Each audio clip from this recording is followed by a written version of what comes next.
You're listening to the Author Stories Podcast, bringing you the story behind the stories and the storytellers.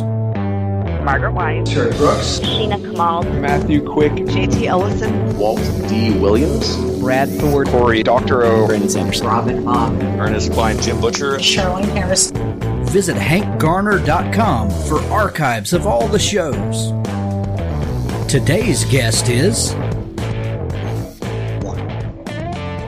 Well, thanks for joining me again for the Author Stories Podcast, where I bring you the story behind the stories and the storytellers. Today, I'm super excited to have Kathleen West on the show with me. She has an amazing new book. Well, it's actually Are We There Yet is out in paperback. It came out yesterday when you're hearing this. And then she also has another new release coming out next month, Home or Away. And you need to go ahead and pre-order that so that on release day, it can hit your Kindle or, be delivered to your mailbox or go visit your local bookstore. All of those are available to you now. Welcome to the show, Kathleen. Thank you so much for having me. I'm really excited. I'm excited to have you. Kathleen, we begin each show with the same question. And that question is, what is your first memory of wanting to be a writer or storyteller? That is a great first question. And I think I first had the inkling in fourth grade. We had an assignment to write like a fictional story. And before that time, I can't remember ever being asked to write fiction in school. And I got really into the assignment and I wrote it was a long pirate story with like a treasure map. And I was very excited and into it. And my teacher actually wondered if I had gotten too much help from my parents, which I was both offended by and complimented by. That is so funny because, I've heard a couple of people tell me that before, that teachers are, kind of grill them, like, who helped you with this? And, Yes. and what a compliment. And what do you think of me? That's, it's such an interesting place for a fourth grader to be put. Yeah, and I've thought about that moment a lot since then. I'm typically a person who is well liked by teachers, and I am a teacher myself, and I love schools. But that teacher and I were just a bad fit, and I don't think she liked me very much. So I actually think about that conversation quite often. I had a number of those relationships, but we won't go into that today. Okay, sounds good. Yeah. So Kathleen, what was it that brought you to education? My oldest son is a 7th grade English teacher, and we've had many discussions about schooling and he is very passionate about connecting with these kids and fostering a love of writing and reading and all of that. What was it for you that brought you to this career that doesn't get nearly the love that it should? Well, for me, it always sort of felt like a calling. I decided that I wanted to be an English teacher when I was in 7th grade. And at that point, I started saving my teachers' handouts and things, thinking that I could build myself a resource chest of things to use when I became a teacher. And I just always pictured myself doing this work. As I got older, I just came to love literature so much, and I found it to be so transformative and exciting that when I first started, I really imagined myself teaching sort of upper level literature and writing composition courses. And that's not where I ended up at first. My first job was in 8th grade, and I've actually spent most of my career in middle school, although I'm back in high school right now. And as the years have gone by, I found myself more and more interested in the relationships with the kids, with fostering them between the students themselves, and also helping them to identify issues in the world that they care about and ways to take meaningful action on those issues. So I've come to kind of think of it as like a whole person development endeavor rather than just a reading and writing endeavor. But my skill set and my beliefs and values, I think that English, the class of English, discipline of English is a wonderful venue in which to explore yourself and discover yourself and change over time. So it's been a really great fit for me. So, Kathleen, your first book that you published, Minor Dramas and Other Catastrophes, how long had you been teaching before you started writing that book? I started writing that when I was 36, I believe, and I started teaching when I was 21. So it'd been, 15 years by the time I started writing it. And I fell into teaching just with teaching, as you probably know from your son, it's immersive and it can take over your entire life. And if you want to be good at it, it's a constant learning and exploring and reading of research and experimenting. And so I kind of lost some years of writing in there when I was just obsessed with the craft of teaching. And I had a couple kids and got married and stuff. And by the time my youngest son was in first grade, I was ready. Like I could have a hobby again. So I thought, well, if I want to write a book and I want to have written a book by the time I'm 40, then I better start working on it. So I started working on it with really no idea how to write a book, even though I'm a voracious reader and had been a teacher of literature. I didn't really know anything about craft or structure. And I think that's why it took me, 3 years to write the book and then another year in revision with my editor before it came out. So that was a longer project for sure. I'm glad you said that, because I think a lot of people, when they first start writing, have that same feeling, like I don't know how to write a book. I don't really know what the structure should be, even though, like you said, most writers are voracious readers and have read tons of books, and by osmosis you kind of understand what the structure of a book is, even if you can't articulate it. What, like, as you started writing, did kind of the your natural instincts kick in? What story structure is because you've read it over and over again. Did those things just kind of come to the surface and take over at some point, or was it a struggle? Maybe they came. So at some points they did. I ended up writing about 100 pages of that book with no antagonist, just sort of anecdotes about the two main characters. In fact, I didn't really know, and I knew what the inciting incident and the conflict was, but I had no idea kind of how to bring that out or develop it. And I have a really brilliant friend who's also a writer, and we were teaching together at the time, and we had recess duty together on Tuesdays. And so one Tuesday, I remember asking him, like, who do you think is the bad guy in this story? Like, who called and left this voicemail? And he's like, okay, well, who are the possibilities? So I went through the characters, like this person, and then he told me who it was. And I was like, of course it's that person. What I really like about working with critique partners like that is that I've usually written myself a little clue or written myself some possibilities in the story, but it's not reached my consciousness yet. And some of my critique partners are very good at helping me figure out where I'm going or where I wanted to go without even knowing. Things We Never Got Over, the new book by best-selling author Lucy Score. Bearded bad boy barber Knox refers to live his life the way he takes his coffee, alone, unless you count his basset hound Waylon. Knox doesn't tolerate drama even when it comes in the form of a stranded runaway bride. Naomi wasn't just running away from her wedding. She was riding to the rescue of her estranged twin to Knockemout, Virginia, a rough-around-the-edges town where disputes are settled the old-fashioned way, with fist and beer, usually in that order. Too bad for Naomi, her evil twin hasn't changed at all.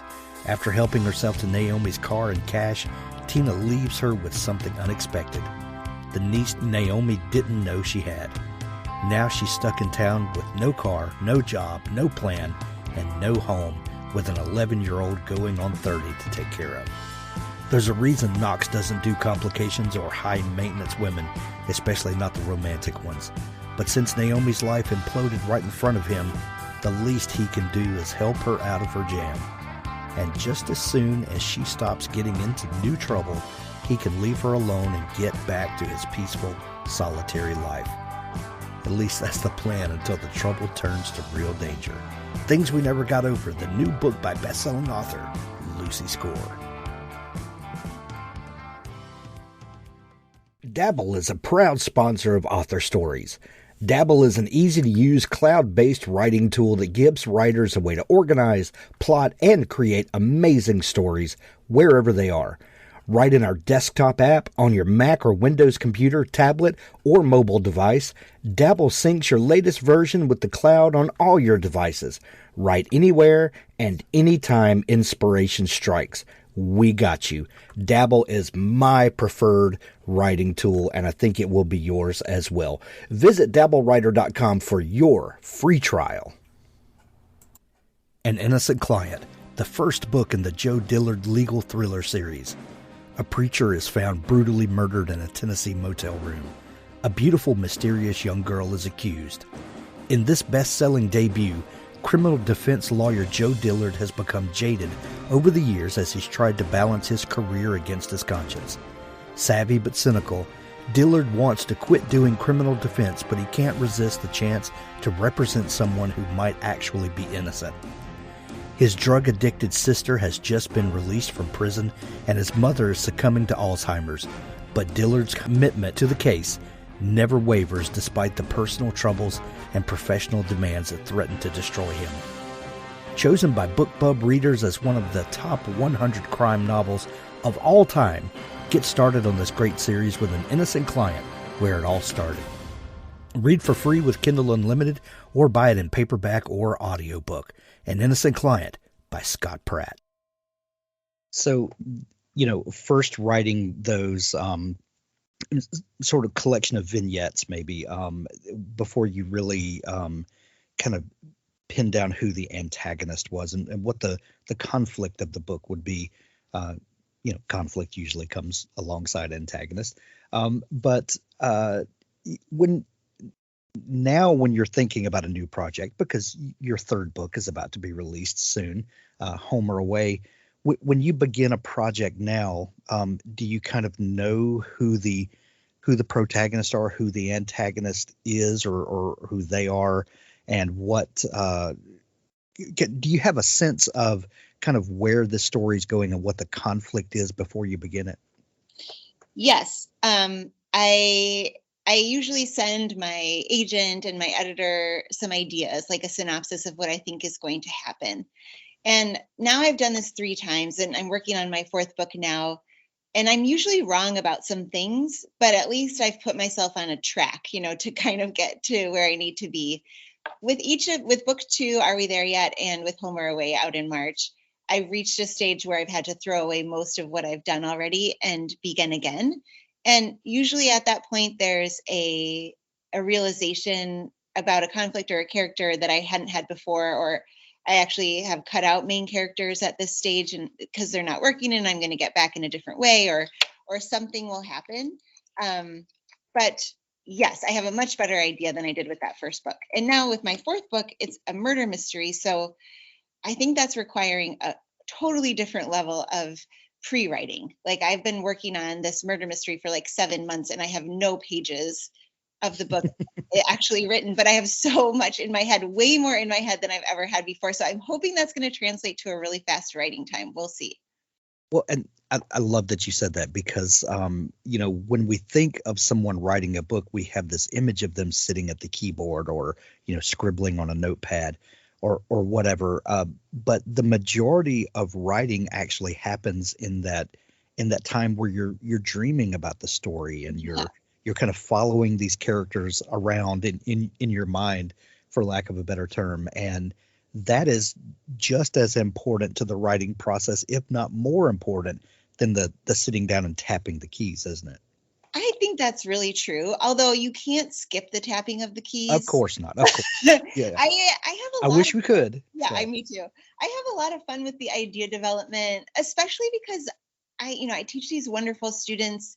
And sometimes I can bring them in, I'll say to my homeroom or something, okay, this character has a really big secret that she tells this person in this situation. What do you think the secret is? Mm-hmm. And I'll have no idea what it's going to be. And it's really fun to hear their ideas. And sometimes I'll be able to steal something and sometimes it will just spark the right idea for me. So I think dreaming about a story is both important and can be like a really fun collaborative part of the process. Kathleen, on your website, it says Kathleen is particularly interested in the topics of motherhood, ambition, competitive parenting, and the elusiveness of work-life balance. Having started your writing career when your son was in the first grade, I think you said, Yes. was just kind of the stage of life that you were in and the people you were surrounded by. Did that kind of fuel what would kind of become a niche for you? Absolutely. I mean, I think my thoughts about being a mother had been really intense and evolved. I think that motherhood is something that most women have ideas about, and we're ready with judgments about. And we think there's kind of a hierarchy of strategies to do parenting. And I've also, as a teacher, been really interested in the ways that parents both take credit for and blame for their children's successes and failures. And so those topics were just really interesting and immediate to me. And so my first two books are really strongly about parenting. And then in my third book, Home or Away, I veered from that. I think it's a departure for me, pretty significant departure, although it still is based in a family, a hockey family, but it's still based in that family. So there are some, there's a continuation of an exploration of theme there, but also dealing with some new issues. So in your book, Are We There Yet? And it came out in paperback yesterday when people are hearing this. Mm-hmm.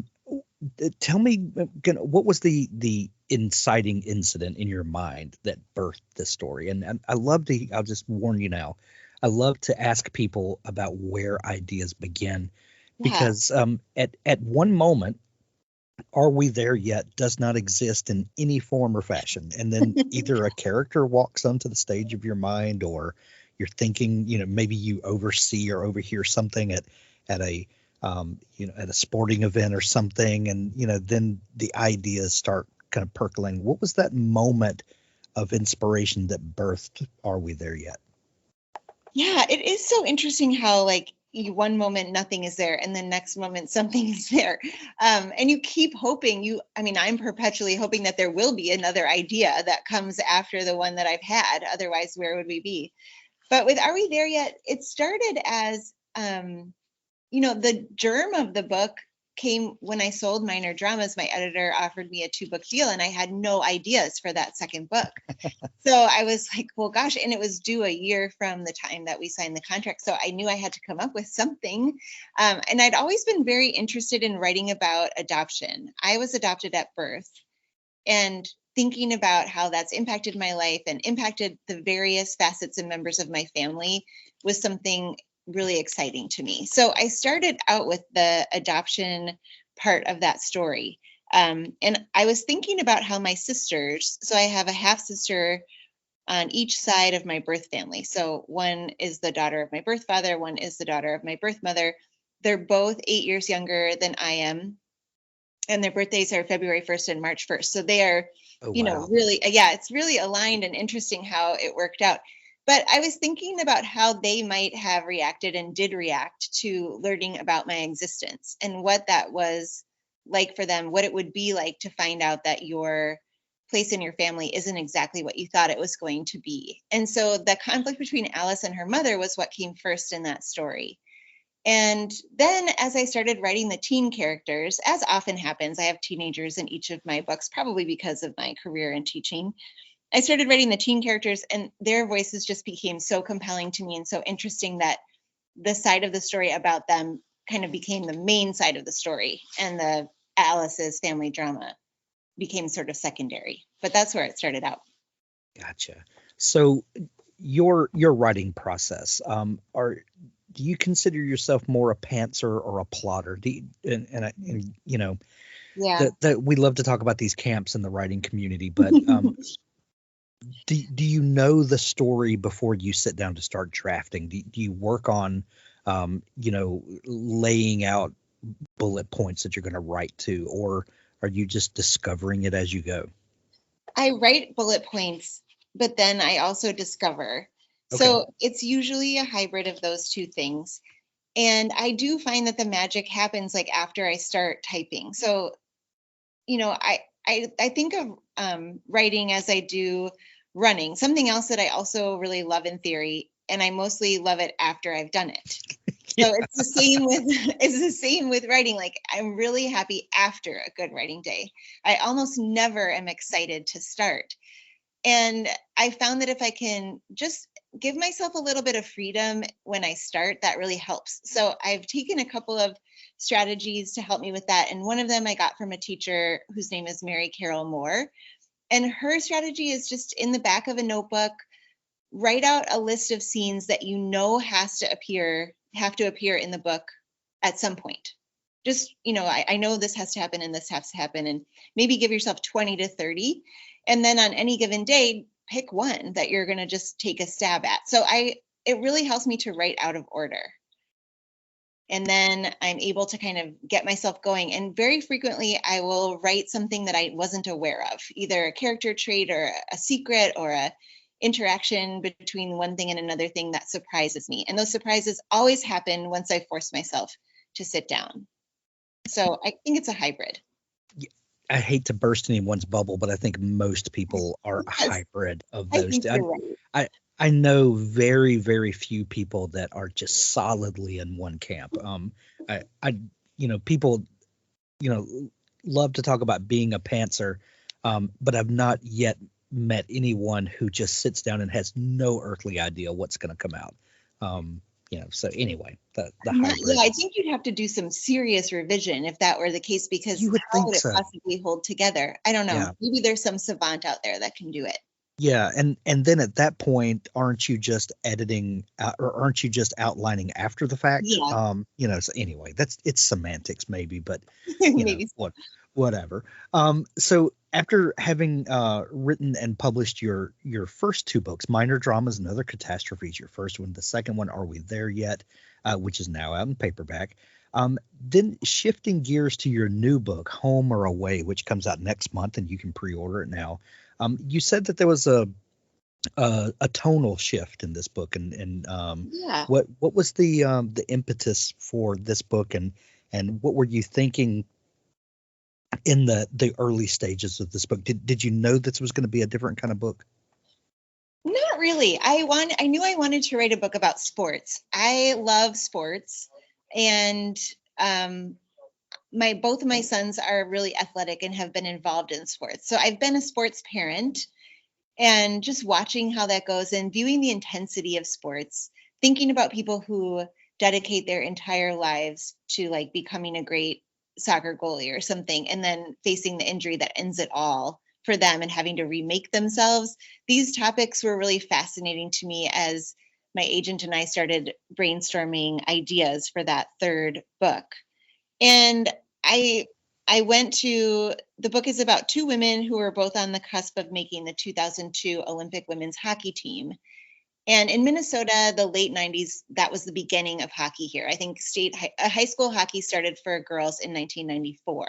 So these women would have been like pioneers in that environment. And they would have had to have played with the boys all the way through. Like, it would require, as any elite athlete, but it would require like a singular focus and a constant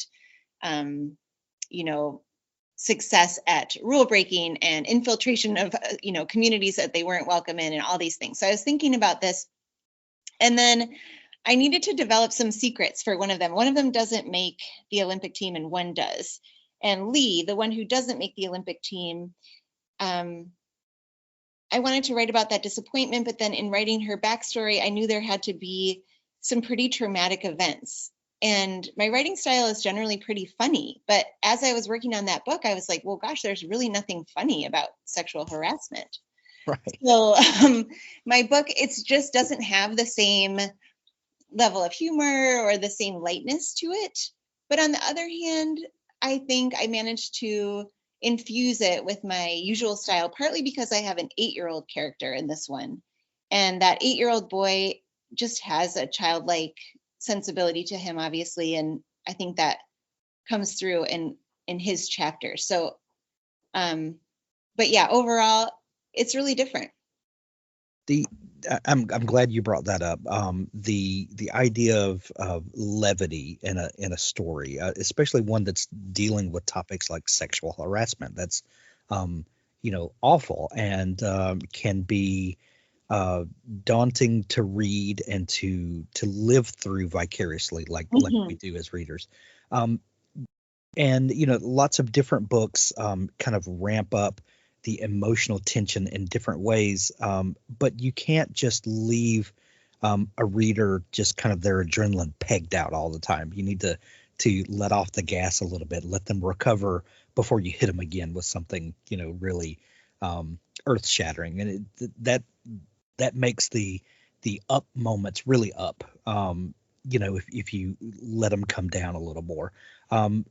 Were you thinking about ways to inject those moments of levity, like with your 8-year-old character, or did that just kind of naturally come out in the writing? Like, did that 8-year-old character just show up, or were you thinking, I need a character that's going to fill this role, and came up with that?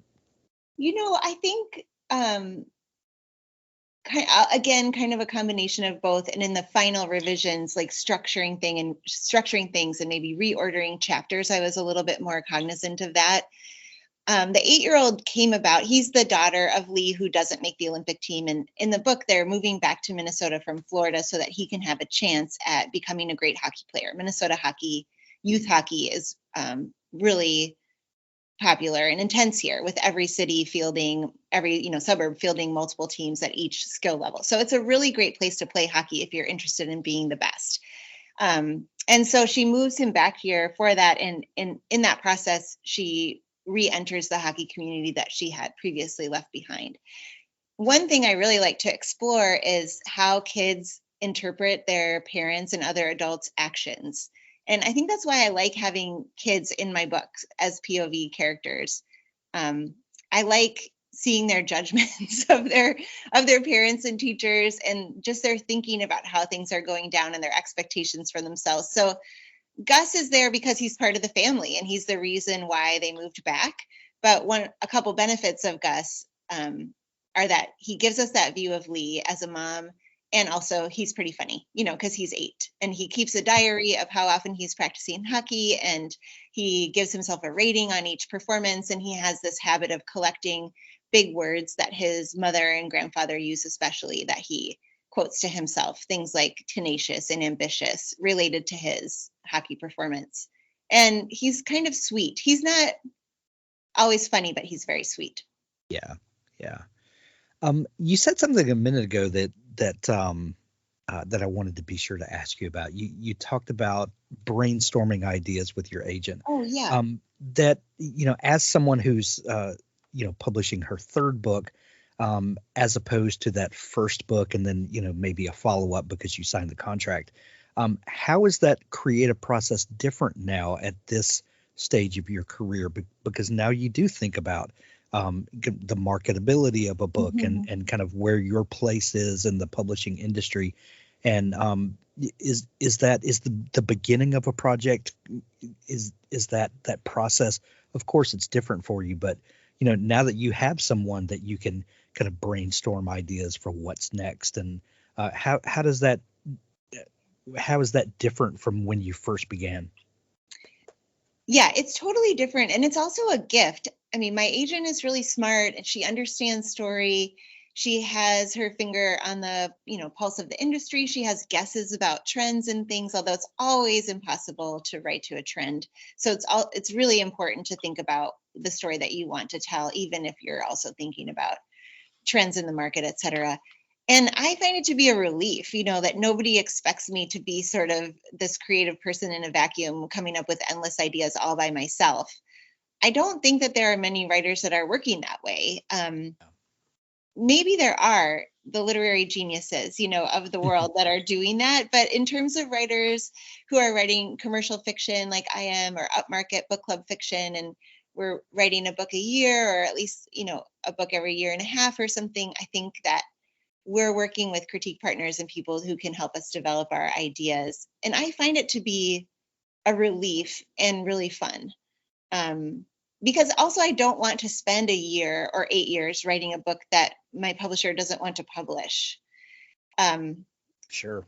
So I think it's helpful. With this 4th book that I'm working on now, I did spend 6 months on an idea that my publisher just decided wasn't right. And that was okay with me. I was fine with just saying goodbye to that idea and moving on to the next one, and happy that I didn't spend more time on it. Happy to see like, oh, this isn't where we want you to go for this. And I do think it would be a legitimate and valid choice for someone to say, well, I want to write this other project and I don't care if my publisher likes it or any publisher likes it. But I just think you have to know that that's what you're getting into. Sure. Do you think that that idea that was abandoned, do you file that away and maybe one day you think of the key that will unlock that story to make it something dynamic and fascinating, or are you just happy to have spent that time exploring some with those characters and move on? I do think that any writing is valuable. So I'm happy to have spent the time. I think I'm going to take 2 characters out of it, or two characters out of that story and put them in a new story. So I did this before with the book that I had started before. I had written for a year on a different book before I started Minor Dramas, my first novel. And I did take Alice, the main character in Are We There Yet, out of that book. So I'm sometimes able to excavate or scavenge something from a previous draft or a previous idea. Or maybe like I have this image, the book that's not going to work. I've been calling it Golf Course Murder Book because this woman is found dead on the golf course. And I really like the opening image I have of a grandmother dead in the water hazard with like a heron or a egret next to her. So maybe at some point like that could be the inciting incident in a different book, maybe, or someone else can take it. We'll see. Well, Kathleen, I absolutely love everything that you're doing. What a great corner of the market that you have chiseled out for yourself. Are We There Yet? Available everywhere now in hardcover and paperback now. Home or Away comes out next month. You can go pre-order it now. We're going to have links to both of those in the show notes of this episode. So go grab it, from Amazon with the links, or Audible, audiobooks, or go visit your local bookstore. Kathleen, if people are just discovering you and want to dig into all the great stuff that you're doing, where can they find you online? Ooh, I'm really easy to find online, although Kathleen West is a very common name. But if you just Google Kathleen West author, my Instagram will come up. It's Kathleen West Writes, at Kathleen West Writes. And on Twitter, I'm K West Books. I'd love to have the same name across platforms, but because Kathleen West is so common a name, it's tricky. But if you just Google me with author attached, I'll come up and you'll be able to find me. And I love interacting with readers and visiting book clubs, so feel free to reach out. And we'll link up those social accounts in the show notes to make it easy for folks to find you. Kathleen, we're going to send everyone to pick up their copy of Are We There Yet? And to pre-order Home or Away. And we'll put links to everything in the show notes. Thank you so much for taking time to come on the show. Thank you for having me and for asking me such interesting questions. I loved it. Now stay tuned for an audiobook excerpt from Richard Gleaves' The Jason Crane series. The year was 1834. The month was December. I was 14. Irving's tale was by then well known. The characters of Brom Bones and the beauteous Katrina were widely understood in town to refer to my parents. Rumors persisted. I heard the name of Headless Horseman whispered. My father dismissed all these tales, calling them malicious. Yet more than once I saw him and my mother scanning Agatha's face across the supper table, finding only a secret smile and a look of defiance. I found the rumors fascinating. I followed Agatha like a pup, waiting for her to cast some magic spell. And one day she did. The household servants had set a fire in the hearth for her comfort, and she sat close to it, counting out small gold coins upon a lapboard. I hid in the shadows, hoping she might drop a coin and I could retrieve it for myself. One of her servants, a West Indian girl, carried a snowy log into the room and set it on the fire. It began to hiss and pop, the snow melted, and the fire sputtered out. Agatha cursed as I had never heard her do before. She stood, spilling all the gold, and slapped the idiot girl across the face. The girl ran, and my grandmother muttered to herself, searching for match and tong to no avail.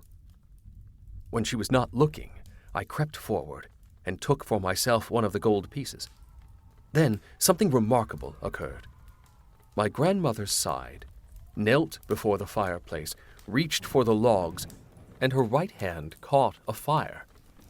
Flame blossomed and coiled about her wrist. I gasped and cried out, "Shh!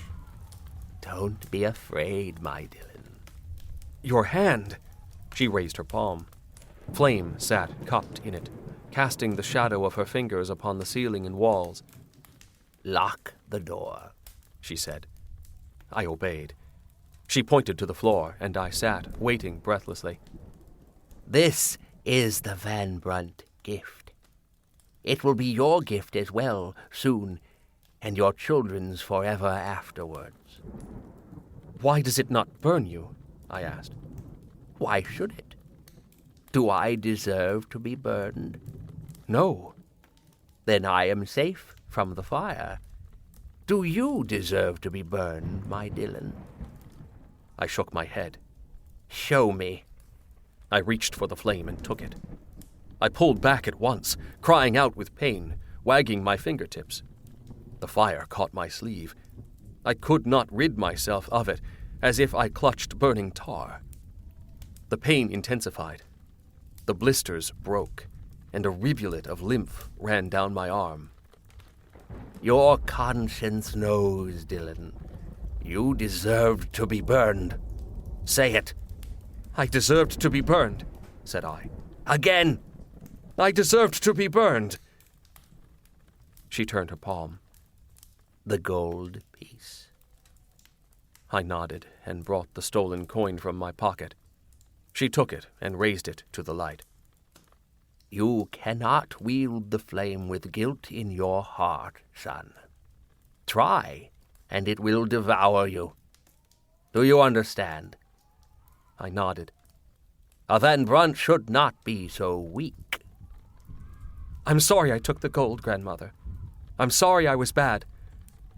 Don't be ashamed of me." She frowned and laid the gold coin on her lapboard. She shook her head sadly. "I'm not ashamed that you took the gold. I'm ashamed that you felt the guilt.